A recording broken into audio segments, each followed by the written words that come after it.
class, today we are going to start class 12th physics chapter 2nd, that is electrostatic potential and capacitance, part 2. The topic is equipotential surfaces. The surface which is the locus of all points which are at the same potential is known as the equipotential surfaces. No work is required to move a charge from one point to another on the equipotential surfaces. In other words, any surface with the same electric potential at every point is termed as an equipotential surfaces. यहां पर हम part 2 में पहले बात करने जा रहे हैं इक्विपोटेंशियल सरफेसेस के बारे में. अभी तक हमने पार्ट 1 में पढ़ लिया है what is potential energy, what is kinetic energy, what is electric potential और इलेक्ट्रिक पोटेंशियल की SI units, it's dimension. Electric potential की वजह से किसी पॉइंट चार्ज पर कितना इलेक्ट्रिक पोटेंशियल क्रिएट होगा चार्ज की वजह से, एक डायपोल की वजह से किसी पॉइंट पे कितना इलेक्ट्रिक पोटेंशियल क्रिएट होगा. अभी तक हम ये सारी बात अपने पार्ट 1 में कर चुके हैं. अब हम यहां देखते हैं what is equipotential surfaces with the help of diagram. यहां पर आपके पास एक डायग्राम आता है. यहां पर आप देख पा रहे होंगे कि आपके पास एक पॉजिटिव चार्ज है. अभी तक आपने पढ़ा हुआ है पॉजिटिव चार्ज की वजह से हमेशा इलेक्ट्रिक फील्ड ऑफ लाइंस कैसी होती हैं, रेडियली आउटवर्ड्स. रेडियली आउटवर्ड्स होती हैं. ये इक्विपोटेंशियल सर्फेसेस हैं, रेडियली आउटवर्ड्स हैं, इसीलिए पॉजिटिव चार्ज से जो भी लाइंस निकल रही हैं वो बाहर की तरफ निकल रही हैं. इक्विपोटेंशियल सर्फेसेस वो सर्फेसेस होते हैं जहां से चार्ज और एक पॉइंट तक की दूरी हर उसके पॉइंट पर सेम होती है. इसीलिए कोई वर्क नहीं होता एक चार्ज को एक पॉइंट से लेके दूसरे पॉइंट में ले जाने में, क्योंकि उसके हर सरफेस पर उसके लिए इलेक्ट्रिक पोटेंशियल की वैल्यू सेम निकल के आती है. हर पॉइंट पर सरफेस के हर पॉइंट पर सरफेस का या ए पॉइंट हो या बी पॉइंट हो, हर पॉइंट पर इलेक्ट्रिक पोटेंशियल इस चार्ज की वजह से सेम निकल के आएगा. ऐसे सरफेसेस को हम इक्विपोटेंशियल सरफेसेस कहते हैं. Next, you can see this in the diagram. This is the electric field passing through the area A. For a uniform electric field E, say along the x-axis, the equipotential surfaces are plane normal to the x-axis, that is planes parallel to the y-axis, y-z plane. Equipotential surfaces for a dipole and B, two identical positive charge are shown in figure. यहां पर एक dipole की वजह से हमारे पास क्या equipotential surfaces आएंगे और दो पॉजिटिव चार्जेस की वजह से हमारे पास क्या इक्विपोटेंशियल सरफेसेस क्रिएट होंगे वो हमने यहां पर शो किया हुआ है. डायपोल सबको पता है pair of equal and opposite charge, इसीलिए जो ए पॉइंट है वहां पर हम किसकी बात कर रहे हैं, डायपोल की. ए पॉइंट में हम किसकी बात कर रहे हैं, डायपोल की. यहां पर A point is dipole. This is our dipole. ये हमारा एक डायपोल है. दो चार्ज है हमारे पास, first one is negative, second one is positive, so it is a dipole. इससे निकलने वाली इक्विपोटेंशियल सर्फेसेस के बारे में यहां बात की. इससे इस पॉइंट तक का डिस्टेंस भी सेम होगा, इस पॉइंट तक का डिस्टेंस भी सेम होगा, इस पॉइंट तक का भी डिस्टेंस सेम होगा, इसीलिए इक्विपोटेंशियल सर्फेसेस के ग्राफ को शो कर रही है. Similarly in the way second point, two identical positive charges, दो एक जैसे पॉजिटिव चार्जेस की वजह से इक्विपोटेंशियल सर्फेसेस को यहां शो किया गया है. Next, relation between field and potential. यहां पर हम बात करने जा रहे हैं रिलेशन किसमें निकाल रहे हैं, इलेक्ट्रिक फील्ड और इलेक्ट्रिक पोटेंशियल में. हमने अभी तक इलेक्ट्रिक पोटेंशियल के लिए भी फॉर्मूला कैलकुलेट करके निकाला हुआ है. इन द सेम मैनर हमने इलेक्ट्रिक फील्ड के लिए भी निकाला हुआ है, जो कि हमें कूलम्ब्स लॉ से मिला था. अब हम दोनों चीजों में कुछ रिलेशन निकालने जा रहे हैं जिससे हमें पता चलेगा फील्ड और पोटेंशियल आपस में कैसे रिलेटेड है with the help of a diagram and figure, और यहां पर हम उसका एक डेरिवेशन भी करेंगे। Further consider to closely spaced equipotential surfaces A and B. You can see it in figure with potential values V and V plus del V, where del V is the change in V in the direction of the electric field E. यहां पर हमने दो closely spaced equipotential surfaces लिए हैं, दो closely spaced equipotential surfaces लिए हैं, that is surface A and surface B। जो सरफेस ए है उसका पोटेंशियल हमने माना है V, सरफेस ए का पोटेंशियल यहां पर हमने कितना माना है V, और सरफेस V का पोटेंशियल है हमारे पास V plus del V। Del V is the change in the potential, del V क्या शो कर रहा है, change in the potential in the direction of electric field. और जो सरफेसेस हैं उनको हमने किस में रखा है, डायरेक्शन, जो डायरेक्शन इलेक्ट्रिक फील्ड की है उसी डायरेक्शन में हमने इलेक्ट्रिक पोटेंशियल सरफेसेस को रखा हुआ है। Let P be a point on the surface B। यहां पर हमने एक पॉइंट P लिया है जो आपको डायग्राम में शो हो रहा होगा, किस पर, इक्विपोटेंशियल सरफेसेस B पर, और lambda is the perpendicular distance of the surface A from P.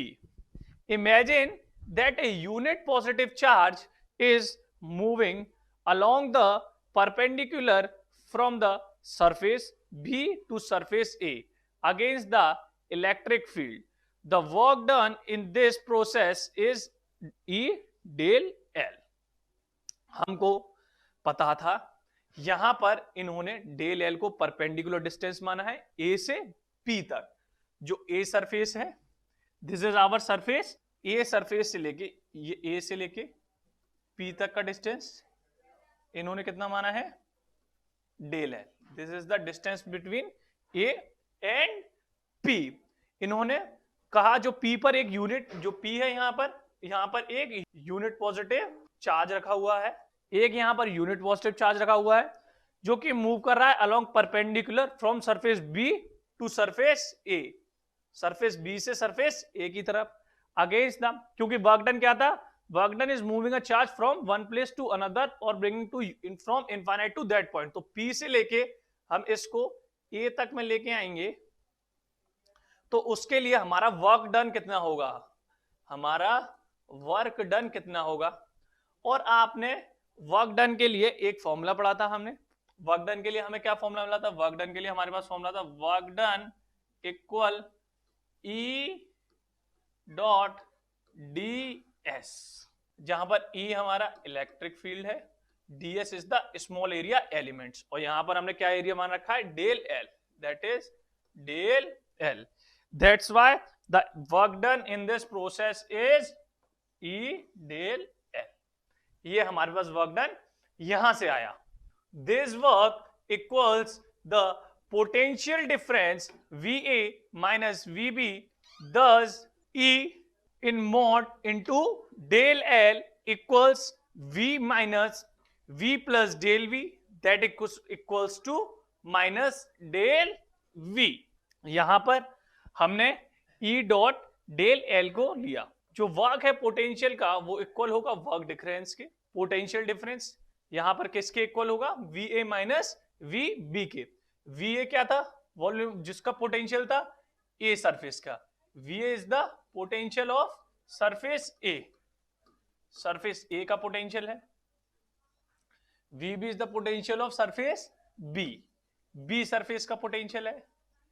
क्योंकि एक से दूसरे डायरेक्शन में जा रहे थे, फ्रॉम पॉइंट यहां से हम ले रहे थे, जब हम एक बार A से B पर जा रहे थे और सडनली हम B से A पर आ रहे थे, तो वर्क डन था from one point two another. तो उसके लिए हम VA में से VB माइनस करेंगे, उसके लिए जो डिफरेंस A सरफेस का इलेक्ट्रिक पोटेंशियल था वो V माना था, और जो B सरफेस का पोटेंशियल था वो V प्लस डेल V माना था। तो उसको हम दोनों माइनस कर देंगे, E del V minus del V, जिसको हम माइनस डेल भी लिख सकते हैं। डेल का साइन आने पर इसे डेल्टा बोलते हैं, और डेल इसका साइन आने पर मतलब इस क्वांटिटी में कोई ना कोई चेंजेस आ रहे हैं, that is v minus v plus del v। Simple. यहां से तो हमारे पास v माइनस v जीरो हो जाएगा, इधर लिख लेते हैं इसको v माइनस v, ब्रैकेट से बाहर आएगा that is of minus del v, plus के माइनस v का माइनस कट आउट हो जाएगा, आपके पास क्या बचेगा minus del v। Further that is del e equals, that is mod E equals minus del V over del L। यहां से हमने देखा कि del E है, वहां पर E से इक्वेशन नंबर फर्स्ट पर आ जाते हैं हम। यहां पर del E था, E से हमने क्या किया, इसको del L से यहां से डिवाइड कर दिया, तो अपने पास mod E आ गया, that is minus del V over del L, that is our equation first। Further, since del V is negative, del V equals minus mod of del V, we can rewrite equation 1 as, यहां पर जो del V था वो हमारे पास minus में आया था, del V हमारे पास माइनस में आया था, लेकिन वो हमारे पास मॉड में था, इसीलिए उसको रीराइट करके हम इक्वेशन सेकंड को क्या लिख सकते हैं, del V over del L।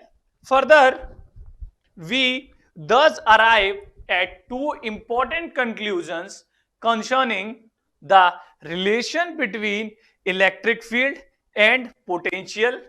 First, electric field is in the direction in which the potential decreases steepest. Second, its magnitude is given by the change in the magnitude of potential per unit displacement normal to the equipotential surfaces at that point। हमने यहां relation निकाला किसके बीच में, electric field और potential के बीच में। आप यहां पे देख पा रहे होंगे हमारे पास लास्ट जो फाइनल फॉर्मूला आया उसमें हमारे पास दो टर्म आई, ये किसका टर्म है हमारे पास, इलेक्ट्रिक फील्ड का, ये टर्म हमारे पास किसका है, इलेक्ट्रिक फील्ड का, और in the similar way del V is the term of our potential। तो यहां पर हमने रिलेशन निकाला इलेक्ट्रिक फील्ड और पोटेंशियल का, वहां से हमारे पास दो इंपॉर्टेंट कंसर्न निकल के आए, जिसमें से फर्स्ट था electric field is in the direction in which the potential decreases steepest. Electric field उस डायरेक्शन में होगा जहां पे पोटेंशियल फील्ड धीरे धीरे डिक्रीज हो रहा होगा। अनदर, फिर से सुनते हैं, इलेक्ट्रिक फील्ड उस डायरेक्शन में होगा जहां पर इलेक्ट्रिक पोटेंशियल धीरे धीरे डिक्रीज हो रहा होगा। Second point, its magnitude is given by the change in magnitude of potential per unit displacement normal to the equipotential surfaces at that point. इसका मैग्नीट्यूड हम किससे देते हैं, magnitude of electric potential, magnitude of electric potential per unit displacement normal, ये किसके, जो del L था वो क्या था, perpendicular distance. Del L is what, del L is the perpendicular distance from a surface A to B. That is the two important conclusion of our relation between electric field and potential. Further we see that potential energy of a system of charges. अभी तक हमने potential निकाला था point charges के लिए, अब हम potential निकालने जा रहे हैं सिस्टम ऑफ चार्जेस के लिए। जब हमारे पास बहुत सारे चार्जेस हों उनसे हमारा क्या पोटेंशियल क्रिएट होगा, अब हम उसको कैलकुलेट करने जा रहे हैं। The potential energy is characteristic of the current state of configuration and not the way how this configuration was achieved. The potential for a system of a charges is calculated as below।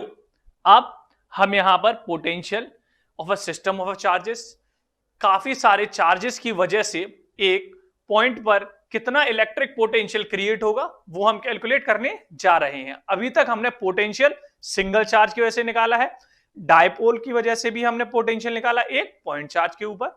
अब हम बात करने जा रहे हैं जब हमारे पास नंबर ऑफ चार्जेस हो, n नंबर ऑफ चार्जेस हो, तो एक पॉइंट पर कितना इलेक्ट्रिक पोटेंशियल वो क्रिएट करेंगे चार्जेस, उन सबको हम कैलकुलेट करने जा रहे हैं।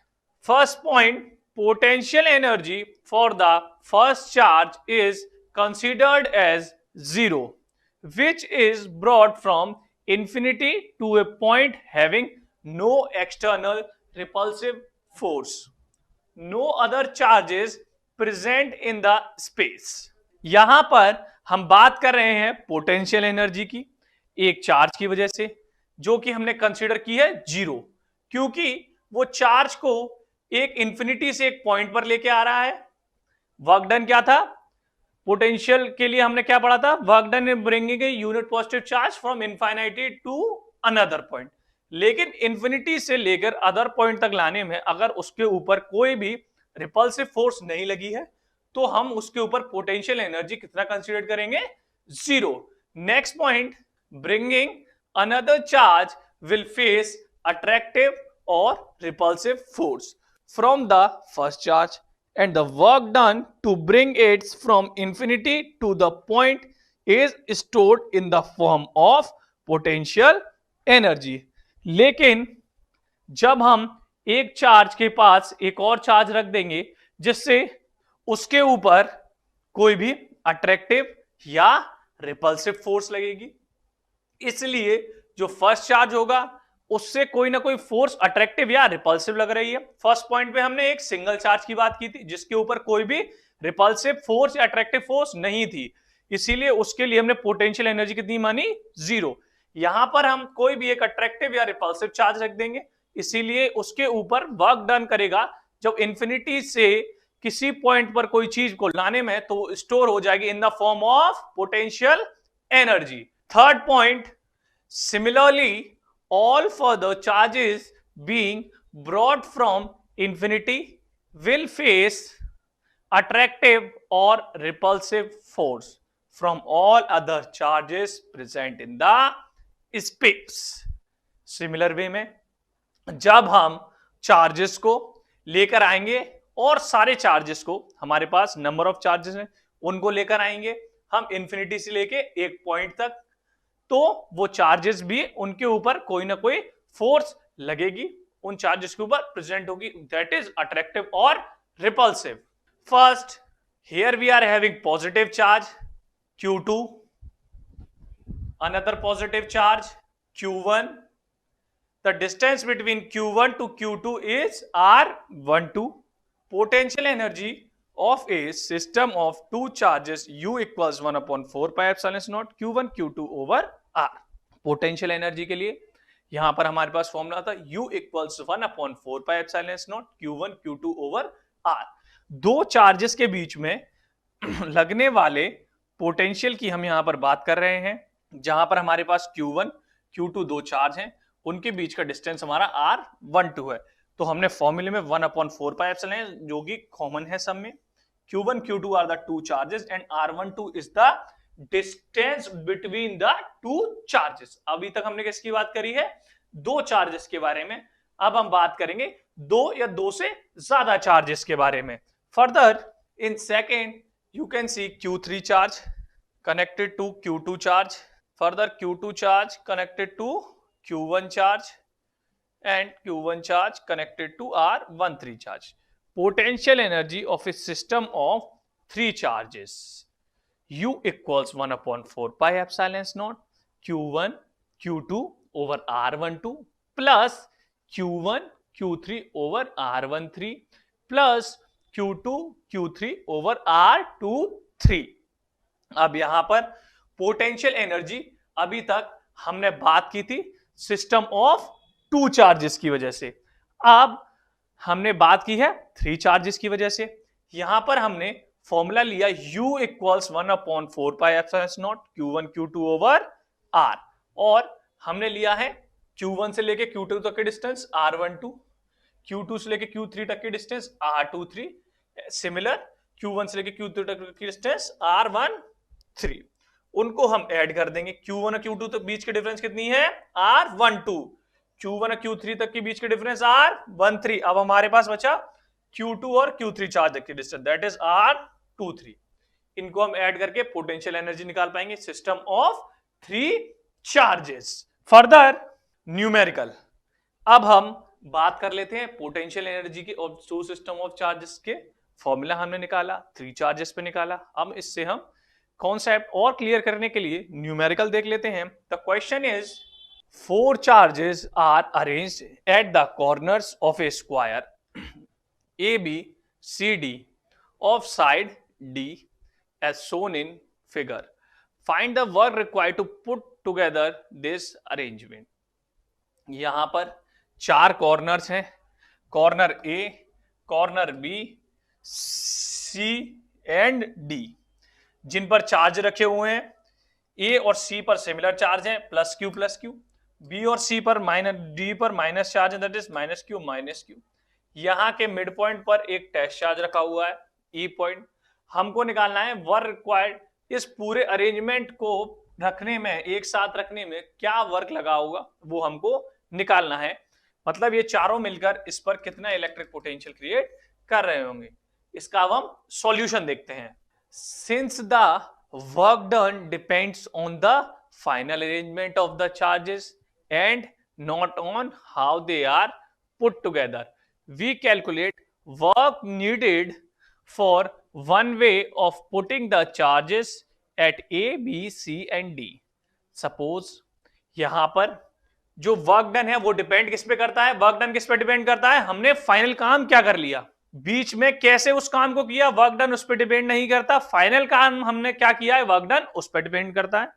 तो हम अपने फाइनल अरेंजमेंट को देखेंगे, जो बॉक्स था हम उसको देखेंगे, वो क्या था हमारा फाइनल अरेंजमेंट। तो उस पर हम वर्क को कैलकुलेट करेंगे, जहां पर हमारे पास 4 चार्ज रखे हुए थे ए बी सी डी, जिनमें से 2 चार्ज ए और सी पॉजिटिव चार्ज थे and B and D is negative charge. Suppose first the charge plus Q is brought to A and then the charges minus Q, plus Q and minus Q are brought to B C D respectively. यहां पर जो हमने suppose किया, पहले charge plus Q को ए के पास लेके आया गया, उसके बाद minus Q, plus Q and minus Q, minus Q, plus Q and minus Q charge को एक एक करके रेस्पेक्टिवली बी और सी एंड डी के पास लाया गया। The total work needed can be calculated in steps. Total work को हम स्टेप्स में कैलकुलेट करेंगे।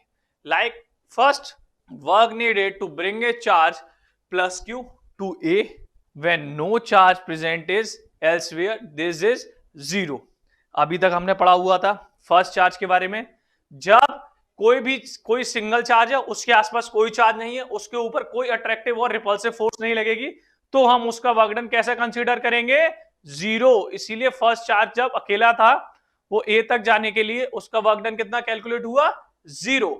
Second, work needed to bring minus q to B when plus q is at A.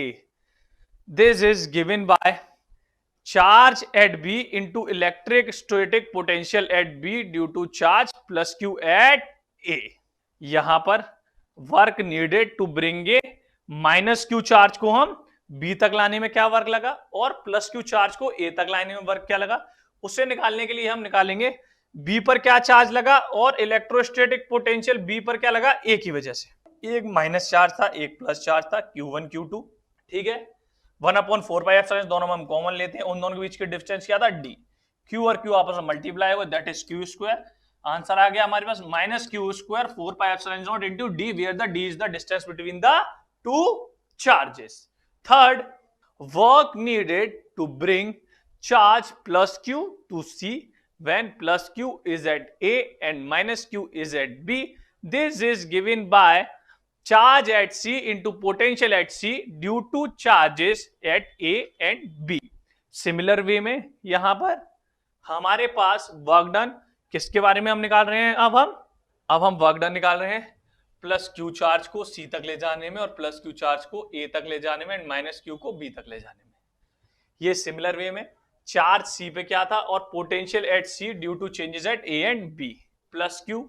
यहां पर इन्होंने कॉमन लिया है चार्ज दोनों में, टेस्ट चार्ज जो लग रहा था। सिमिलर वे में उसके बीच तक का डिस्टेंस d इंटू √2 था, उसका minus q upon 4πε0 into D.